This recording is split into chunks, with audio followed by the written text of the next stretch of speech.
Hey everyone, welcome to a new video. Today I'll be going over a basic calisthenics routine that you can complete pretty much anywhere, anytime, and target all your major muscle groups in your body. This routine only requires something to pull up on. That can be a tree, a bar, a monkey bar, a playground, a door frame, whatever it is. As long as you can pull up on something, you can do every single workout in this video. These exercises in the video are targeted more towards beginner to intermediate lifters and calisthenics practitioners. However, they can be tailored further for increased challenge for those who are more experienced. I'll put up a small reference on the screen of the exercises I'll be going through throughout the video, so you can have something to reference back to in the future for ease of use. I'll also be putting small snippets of myself completing each of these exercises so you have a reference for the form of the exercises. Before we begin, here's a brief overview. We'll be going over pull-ups, push-ups, pike push-ups, squats, and core. And again, as I mentioned, with these 5 different areas or these 5 types of exercises, you should be able to target all your major muscle groups and get a very effective workout with no equipment. Starting off, we have the standard pull-up. Now, while this is one of the king exercises of calisthenics, and it is quite simple to execute, as seen in the video, it is not necessarily the easiest. It takes a decent baseline of strength and fitness to be able to execute an appropriate pull-up. Even for myself, starting off on my fitness journey, doing pull-ups is one of the hard exercises. I could only ever do 6, for example, without becoming too tired, or before I became too tired. However, there is good news. The pull-up can be tailored and can be altered in various ways to make it a lot easier. Such is the jump pull-up. Now, when it comes to the jump pull-up, it essentially has the same form as a pull-up, but instead of pulling yourself up to the bar, you're jumping up to the top position of the pull-up and lowering yourself down. In other terms, or some people would also call this a negative pull-up. So you're completing the negative, the downward motion of the pull-up, and you're starting at the top. So you're removing the need to pull yourself up to the bar. So essentially doing half the work, half the exercise, but still targeting the same muscle groups that will eventually allow you to do a full pull-up. Now, if even this is too hard for you to do, for whatever reason, there is another option. And that option is the banded pull-up. This is probably closer to the normal pull-up, the standard pull-up. However, you have the option of using a resistance band. And now I did say, obviously, that this video didn't require you to use too much or any equipment at all. But if the banded pull-up is something that you want to try, obviously you'll need some sort of resistance band to support you to get up.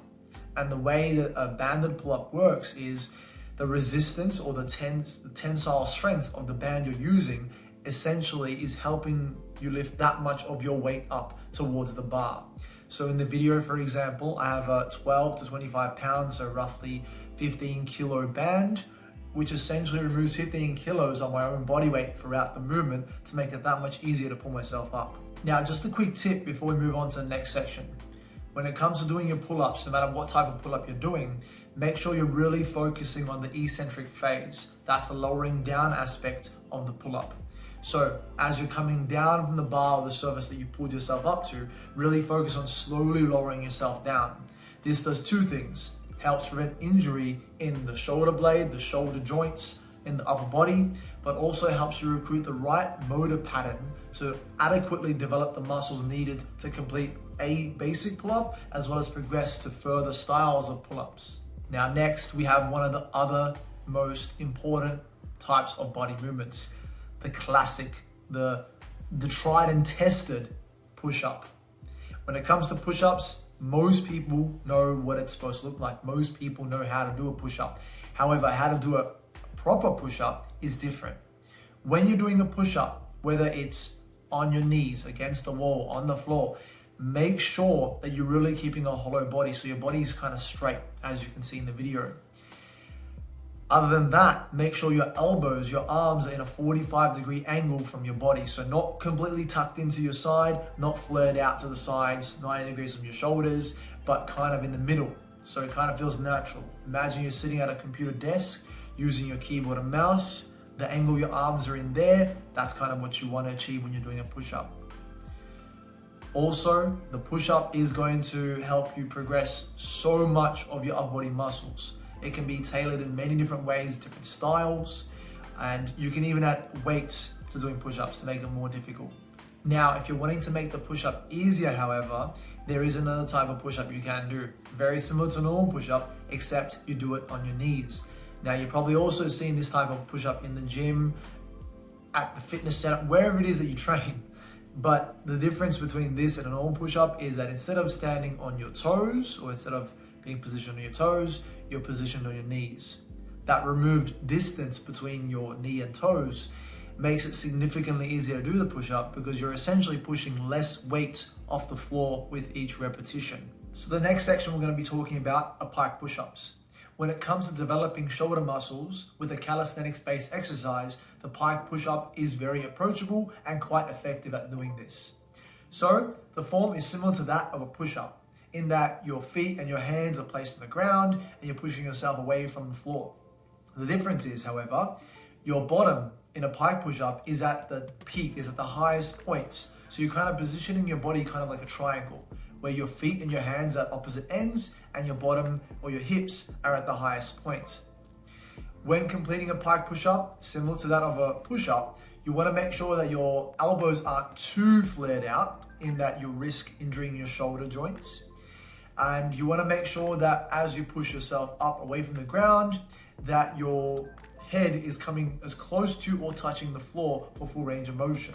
If this exercise is too easy for you and you have a higher base level of strength, you can even start with a legs elevated pike push-up.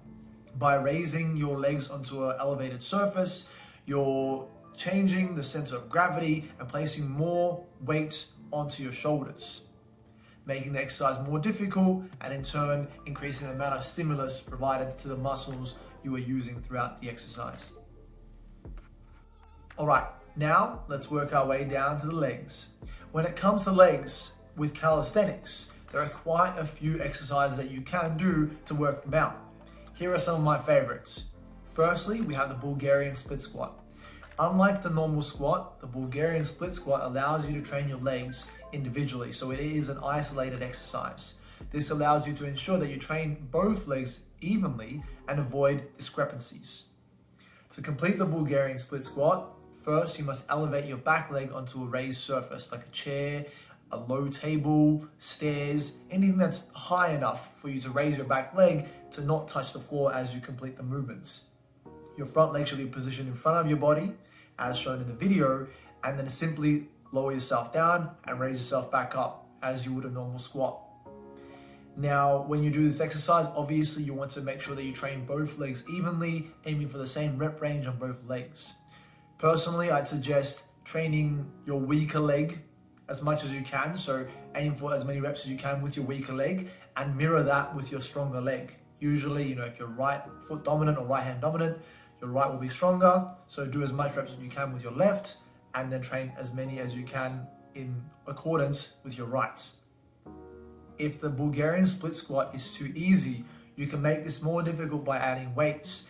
And no, that doesn't mean you have to have barbells or dumbbells or any kind of kettlebell or equipment to add weights. You can literally carry anything in your hands. If you have a bag of rice at home, carry that. If you have liters of water, a big water tank, carry that. Anything that's going to add some weight to the exercise to make it that much more difficult. So although it is a calisthenics exercise, you can simply add weight in the form of any object to make it that much more difficult and scale it up as you get stronger. So it's quite versatile in that way as well. The last leg exercise that I have for you is the jump squat. Unlike the normal bodyweight squat, the jump squat is different in that the aim of this movement is to become airborne as high as you can. It is an explosive movement and incorporates more of your calf muscles in comparison to a bodyweight squat. To complete the jump squat, simply lower yourself down, not as far as you would with a bodyweight squat, and explode back up. So you're keeping tension throughout your leg muscles as you lower yourself down and explode, release that tension and become airborne as high as you can.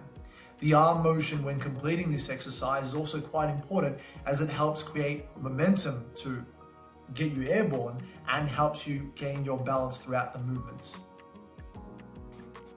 Lastly, we have the core. When it comes to training your core and your abdominal muscles, calisthenics has a wide range of exercises that you can use to do this. I'll give you 4 of my favorite exercises. Firstly, we have opposite elbow to knee crunches. So it's kind of like doing normal crunches where you're getting both your elbows to touch your knees, except you're trying to get one elbow to touch the opposite knee, training more of your oblique muscles as well. So the side muscles of your abdominals, your core. As seen in the video, simply lay down, raise your knees up to a roughly 90-degree angle and crunch one elbow to the opposite knee and repeat the same amount of reps on the other side. The next exercise we have are the leg raises. These are also quite simple. The starting position is lying down the floor completely straight with your hands by your side or close to your bottom, tucked underneath your bottom, and simply raising your legs up, completely extended to as high as you can without bending your knees or bending your back, and lowering it back down in a controlled motion. The next exercise are the heel touches. So lie down, bend your knees up towards you, as you can see in the video, and crunch your body from side to side, aiming to tap the same side with the same heel. So for example, you tap your right heel with your right hand, left heel with your left hand, and complete this movement as many times as you are able to do. Lastly, we have the plank. Now, you've probably all seen the plank, you've probably all tried the plank, and it is quite an easy movement. The form of the plank is very similar to that of a push-up, but instead of being on your hands, you're positioning yourself on your elbows. Hold this position for as long as you can until completion. When you are completing your core exercises, you may choose to complete all of them or only a few of them. This depends to your preference. If you're completing all of them, you might tailor it down and do less reps and less sets for each exercise to compensate. But if you're doing less of them, you might increase the sets and reps of each exercise to make sure you're getting an effective workout. So that about sums it up. I've gone through the 5 different areas of my basic calisthenics workout that you can do as well to effectively train your full body on any given day. This exercise can be completed multiple times per week, and you can tailor it as much as you like, try different exercises, it's all up to you. This video and this workout is simply a starting point. Give it a go. If you love it, keep doing it. If it's working for you, keep doing it. If it doesn't, don't be afraid to change it.